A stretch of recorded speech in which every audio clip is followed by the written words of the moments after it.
What happened? What was the process? Does he have to go to Goretti? Does he have to go to St. James? Why ain't he stay south? Did you give him the ball as a baby? Did you make him stay in the gym? And what do you got to say to all that? I mean, it starts with you. Like, you gotta want it for yourself. Like, it's not always gonna feel like it's what you want to do. Like, there's times where you don't want to give up, and that's where it really tests like your love for it. And for me, it was like I didn't even like basketball my first 10 years until like I watched Kobe play one time. And I was like, all right, I can try it. And then the first year I was so bad, and then the next year I was just like, I hated being bad. I hated sucking. So then the whole summer I was just working out, just trying stuff, and I started to just like get good at it. And then I started like love playing, and I just kept playing and playing and playing and playing. And it started taking me places. And then nobody really saw it for what I was doing or like becoming who I was, but like I always knew what I was gonna do. Like, and then when high school came, it was like the situation with like changing schools and stuff. That wasn't even like.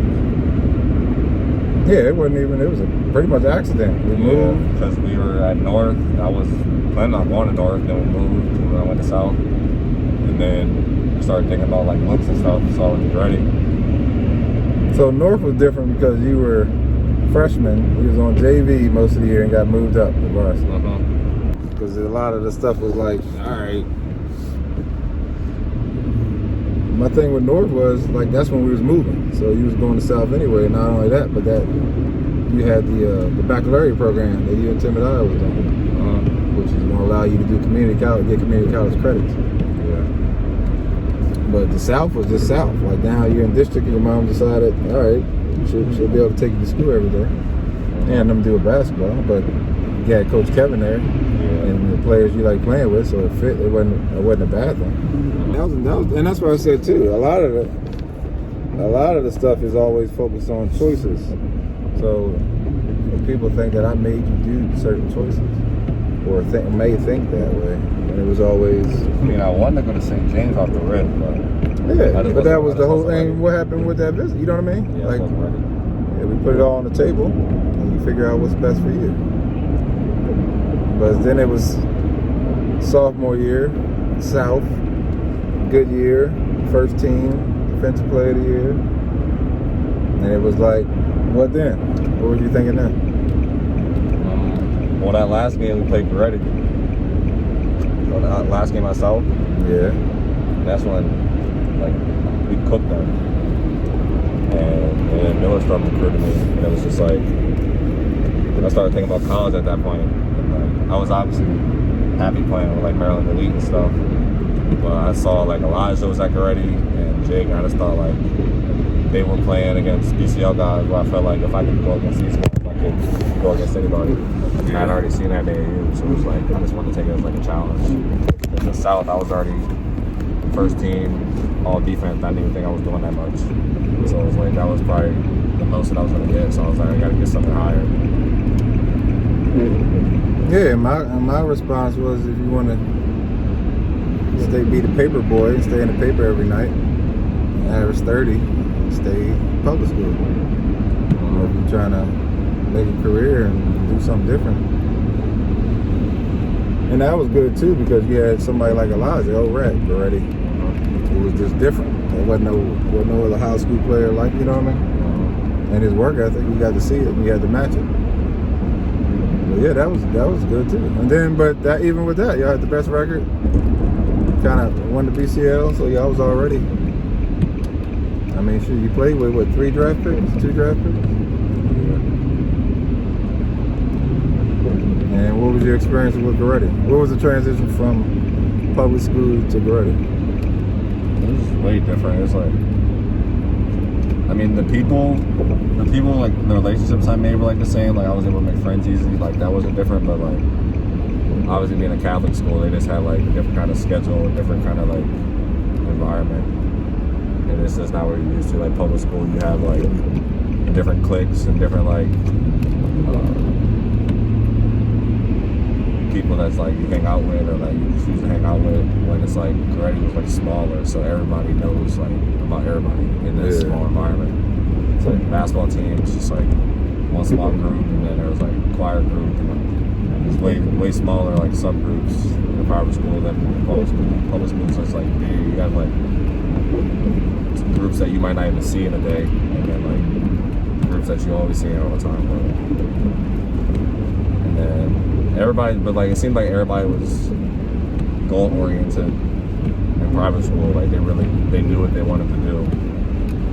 Like, that's what I always thought. I always thought that public school was I just want to graduate. Yeah. And then the people you were around were always talking about who had offers, where are you going, this is what I would do when I graduate college. You know what I mean? Their whole perspective was after college, pretty much. It was like college was already part of the plan. Versus most people in public school is just trying to make sure you got enough credits to graduate. So that mindset. But that's the thing too. I was able to recognize the mindset. Hagerstown and Frederick wasn't too different, honestly. And you got to see that even talent-wise. Like everybody wants to know like who was better. It wasn't too much of a difference. I mean, I love Frederick. Yeah, but that's what I'm saying. I would have wanted to go to Frederick. But... Yeah, Frederick would have been comfortable. That would have been comfortable for you. You know what I mean? You had, even though you had a lot of people come see a game, that would have just been like a fanfare. So, but yeah, as far as like the competition and stuff though, like you probably would have got something from Obi at Tuscarora, you know what I mean? Yeah. But outside of that, who else you going to really, versus BCL every night, in St. James, Mac, you know what I mean? So, yeah, it's different. But the biggest thing, too, came at that point, like you said, we were doing AAU. And pretty much did AAU all the way up from that summer, that 7th grade summer. Yeah. But remember that 7th grade summer I took you off AAU? Yeah. And it was just like, you shouldn't be just playing right now. You need to see if you want to play. So it was all workouts. So I pulled you off the team that I was coaching. Just sat back and locked in. Because it wasn't about, you were just playing too much by then. You did fall ball, you did the year-round stuff. And I just didn't see you improving. I just see you playing. And you wasn't really understanding what you were doing. And the goal was always never to be better than the people you're playing with. It's about that secret guy that's out there, you know what I mean? That you don't know about. Because you could be the best in the county. Like I said, you getting all county as a sophomore. So it wasn't about being a player of the year. That was inevitable. It was about getting the whole package deal, get the exposure, get the competition. Because if you wasn't ready for it, you know what I mean, you just wouldn't do it.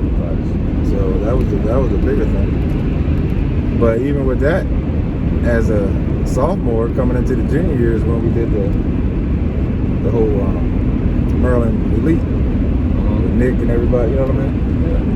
And so from there, even it was just a matter of like me and John had the conversation too, like, hey, we realized that we can't hold on to, you know what I mean? That was kind of... Yeah, we started separating ourselves. So it was plenty of other people that was saying, hey, what's up with your son? And it just wasn't like, you ain't doing nothing different. So I ain't really pay attention to it. But at the same time, I was always ready to be like, yeah. And then the easy part of it was simply that. Like as I looked through my phone book, Coach John looked through his phone book, we ain't got no contact. That's one of the things that I learned from like Coach Preet and Matt, you know what I mean? Like their contact and who they talk to a little different. So then when you started meeting people like Nard and all these different people, you know what I mean? So it becomes like a no-brainer. I can take you this far, but I can't take, you know what I mean? I don't know those people.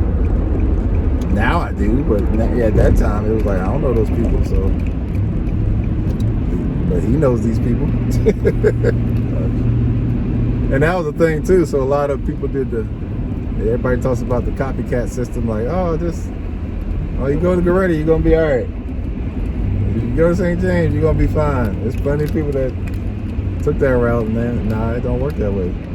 It definitely don't happen just because you go to school there. Like you're just gonna fall into a scholarship. But a lot of people think that though. Yeah, I know. Yeah. And that even goes back into the whole training part. Like, yeah, you could say I was your trainer, but I wasn't with you every day in the gym. I wasn't the one, you know what I mean? Mm-hmm. I could critique and we have conversations. That was our biggest thing, was always the intellect side of it. Yeah. Like, what's the purpose of why you're doing what you're doing? As long as you have to understand. Because by 8th grade, you stopped looking at me in the crowd. Yeah, like, hey, you ain't getting no help. You better figure it out. I ain't gonna never wake you up for workouts. That was one of the things that I saw. That's when I saw your work ethic kind of change, when you started waking me up for those 5:30 workouts. Yeah, that was just like, that was also who I was around though. It's about like who you surround yourself with. That's what I mean. Like Rasan, Elijah, like, Yeah. they kept me going. Like, I wanted to bust up Elijah's ass every day.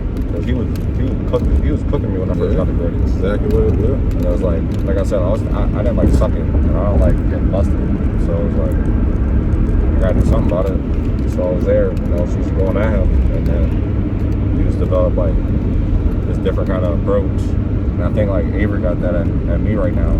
He's not there yet, but like he sees like what I have, and then like he knows that he can get it if he goes after me.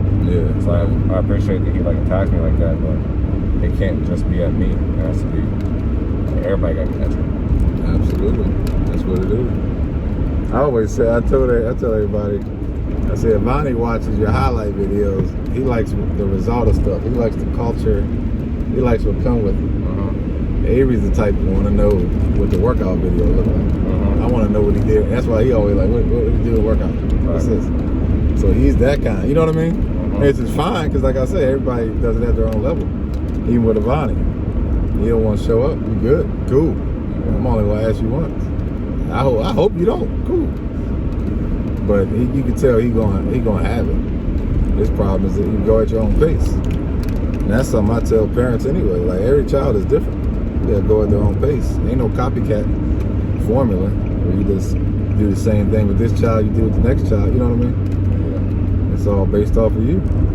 That's why I don't like when people compare. Like, even if like people comparing themselves to me, like, you got two different stories. Like, yeah. You're your own person. You got your own life. I'm my own person. I got my own life. Just because you see something, it's okay to aspire to like have something I have, or like if I want something you have. But it's like yourself. Absolutely. So like that was my thing. It was like when I was looking at Elijah, it was because he was a competitor, and we would compete, and he would make me better. I wasn't doing it because I was jealous of him. Like, he was better than me, I wasn't jealous of him. It was like, oh, he's better than me, so I got to go at him so I can get to his level. Yeah. And like that's the comparison. It's not comparing to be like, oh, he has that offer and I want that offer. It's like, nah, it's not. That's why. And that's exactly what it is. And that's what I said. You gotta know what you're looking at. Yeah. That's why I always use that Damon Hards thing with you, where it was always number 1 8th grader, number 1 9th grader, and watch what happens as things balance out. You know what I mean? But yeah, like, and that was the thing too. You had adjustments based off, because you was always a scrawny ass point guard in middle school. Yeah. You know what I mean? So then that translated. You finally got like what, 5'9", 5'10" at South.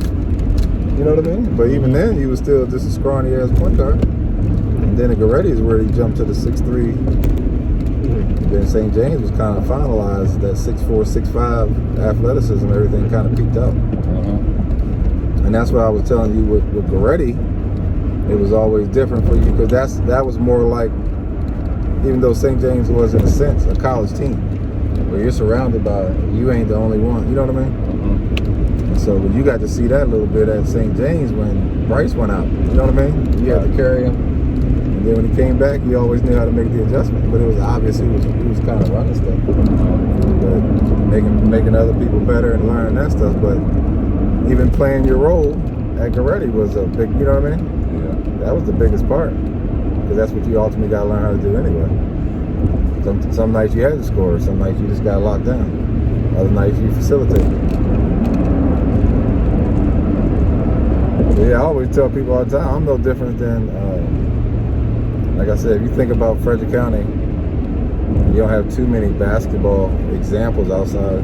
Like I said, back in my day, it was Terrence. He was the only one that had NBA. You know what I mean? Yeah. So then next batch was pretty much, you had Jermaine, and then you had Zach Thomas, right? And in between that, like right after Terrence was, what's my boy's name out in Linganore? Lang? Nah, he got drafted. He went to West Virginia. I think it's Joe, what was his name? But yeah, he got drafted. He got drafted too. He went to West Virginia for a couple. Joe Alexander. Oh, He was another 6'7", 6'8", yeah. But you know what I mean? That's the thing in Frederick. One, there's no size. So 6'6", oh man, like me, I was a 6'2" center, 6'3" center, you know what I mean? So I'm turned 6'9". Yeah, I think we had a 7-footer out Middletown, Bennett. So we had, the size thing was always an issue. So that was the thing too, you being 6'4", or 6'5", and now 6'6", you gotta understand, like, you still a guard, but other people might try to use you as something else. So it's about knowing who you are too. It comes back to it. Because like you said, everybody thinks it's just that format. You go to the gym 4 hours a day, get a trainer, go to this school, go to that school, and voila. And they don't know that other side. Like, it takes failure, honestly. There you go. Because when I ain't have no offers and I was switching schools, everybody's like, oh, you're inconsistent. No college gonna want you to. You went to 4 high schools. Ain't no college gonna want you. They think you're gonna transfer. And I was like, I mean, I know I'm not doing it out of me just not liking the school. I know why I was doing it. So for me, it was like, you gonna say whatever you're gonna say. I know what I'm gonna do. So you dealt with that as a student too? Hell yeah. Because we got that more as parents. You know what I mean? And shit, even our own family members be like, "What y'all doing? Y'all know what y'all doing?" Yeah. You know, 'cause we were the young parents. But girls like, you go to 4 high schools. Everybody gonna think you're gonna go 4 colleges. Yeah. I was like, that ain't got nothing to do with me. Like, I came here to play. So. And it comes with the territory. Yeah. Like, you know our motto, if you ain't been talked about, then ain't nothing to talk about. Why ain't they talking about you is the question. Right. But yeah, I just always appreciated the people that, you know, because being in the barbershop, I appreciated the people that weren't afraid to ask. Because you knew everybody. You know what I mean? Like, I realized, like, all right, I knew it was the hot ticket, whatever. And then most, you know, crabs in a barrel was always, oh, he think he cocky, he can see it, he think he the shit. No, I ain't. This ain't me. This ain't, I already had my run, I'm good. And that was always the biggest thing. So when it came to coaching everybody else, you know what I mean? It was making sure they understood, like, this ain't how it works. Like, oh, he works with you, and now all of a sudden you a D1 talent. No, sir. Ain't gonna happen. It's like you're a journey. Yeah. But that's what I'm saying. Like, that's the purpose of these kind of conversations, is to let people know sometimes how naive you are, and that's good to hear from people that I need to hear it from. You know what I'm saying? And understanding how gullible people are, because nowadays, like I said, you could just be anybody and just pop up and say, hey, I look the part, so watch me and listen to me, and people do. And that's why I said I could I could sit here and be like, hey, you know what, I'm tired of seeing this. Now I'm gonna speak out on it, or now I'm gonna say something or do something about it. But yeah, it just happens over time. Well, yeah, we used to get it too. They're like, man, y'all know what y'all doing? Like, why is that happening? Why is that? Man, you gonna mess that boy up, man. You know what you're doing? Like, you know what I mean? It was always just like, and then the more and more I started listening to who was saying that, I'm like, yeah. I'm sorry. Can you show me what you have? And that's the thing about the area, like Hagerstown or Frederick or just anywhere really. Like, at the end of the day, that's where people like Matt and Creek came in, because they actually knew what they were talking about. You know what I mean? Because they already seen it, they did it, they dealt with that. You know what I mean? So it's a whole different aspect, and that's why for me, I asked questions. So even when we traveled around the country with the AAU stuff, I'm asking other dads questions. They asking me questions. We just feeding off each other. It ain't that I got all the answers, but I'm gonna figure something out. And like you said, you learn from mistakes too. You know what I mean? I'll tell you a big thing was, oh man, he gotta. I used to hear this all the time. Like, he gotta shoot more. He gotta score more. He gotta do this. He gotta do that. And what was my motto was always defense. So I wasn't worried about no jump shots. I wasn't worried about none of that stuff. I know that's gonna come though. That's what I mean. And like I told you, I was just telling Sean Taylor last night. I was like, because I met up with Kenny, my old teammate, and I'm like, man, if it wasn't for him and his brother, like that summer I had with them, man, his brother was out at Stanford. Kyle was that boy. You know what I mean? Like Kyle was like, he's different. He kind of like you, lefty. But he did. Come to find out, he did the same thing. Well, they did Goretti, Chambersburg, and then Mercerburg. You know what I'm saying? But like I was saying to him, like it's a different animal. Until I saw that summer with them, that's when I said, oh goodness, like you 6-7 hours a day getting at it. You know what I mean? Changing diet, eating right. That was a whole different animal. But yeah, to be continued. Good conversation.